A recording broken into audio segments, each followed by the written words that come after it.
When Emma first said it, I honestly thought she was joking.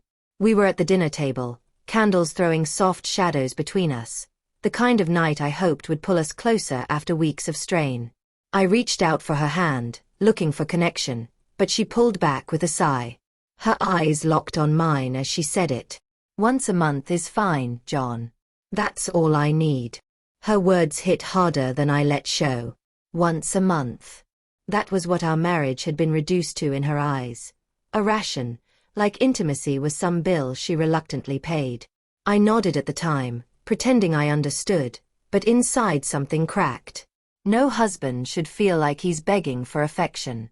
In the weeks that followed, I tested her declaration. I withdrew quietly, waiting to see if she would notice the distance she had drawn. I stopped reaching for her hand. I stopped kissing her goodbye before work.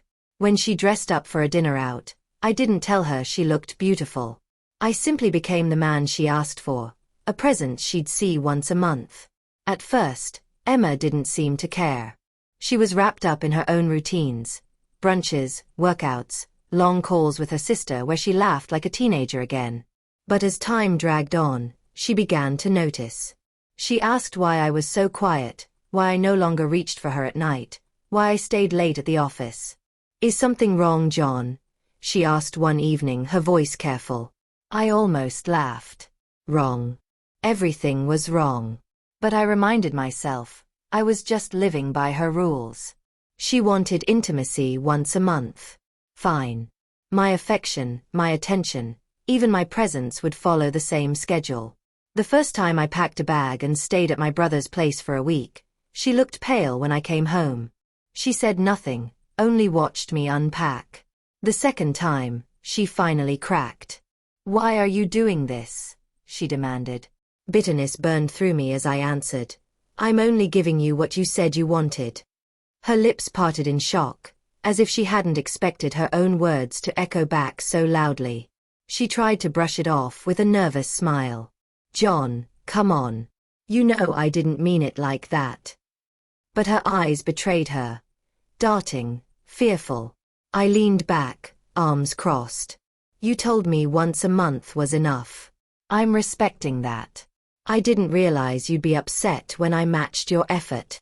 That silenced her. She twisted her hands in her lap. No argument ready. For years, I'd been the one chasing her affection, planning the dates, reminding her that marriage needs more than sharing a roof. But now, by doing exactly what she asked, I turned the mirror back on her. Weeks slid into months, and our home grew colder. Emma started hovering near me, offering half-hearted hugs, inventing reasons to sit beside me on the couch.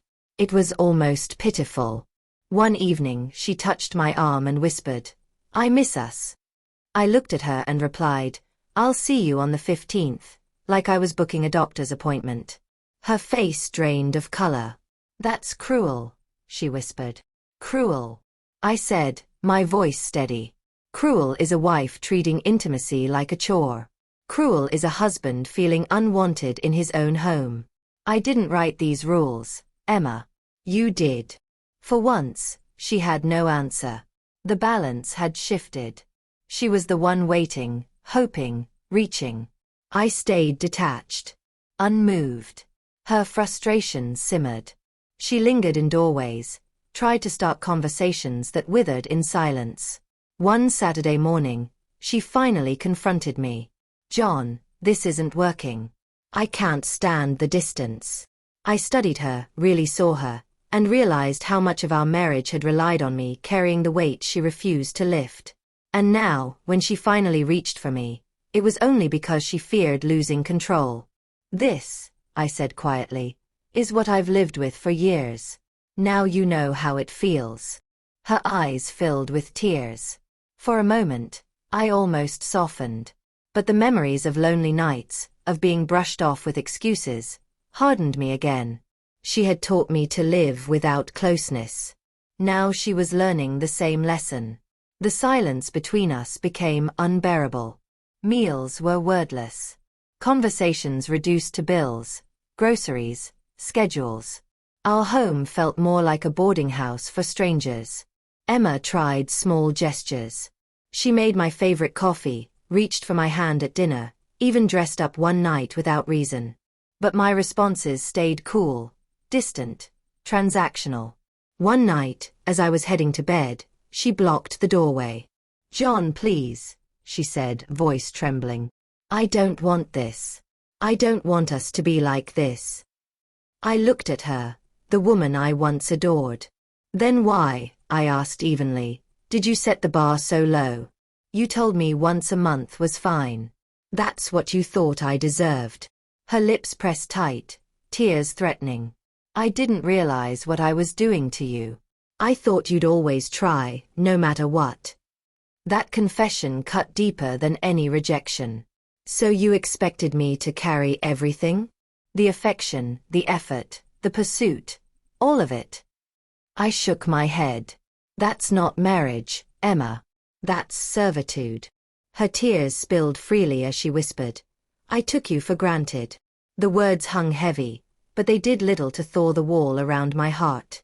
For years, I had longed for her attention, only to be brushed aside. Now she was the one begging, and I couldn't summon the will to give freely anymore. As more weeks passed, the cracks widened. Friends noticed.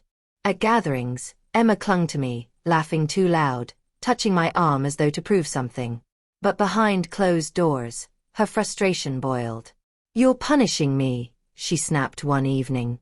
"I'm showing you what our marriage looks like from my side," I said calmly. "If that feels like punishment, maybe you should ask yourself why." She stared at me, pale and wordless, the weight of realization finally settling. That was when she understood. I wasn't the desperate husband anymore, begging for scraps of affection. I was a man who refused to accept half a marriage. And in that shift, Emma saw the truth. The indifference she had taught me might be the very thing that destroyed us forever.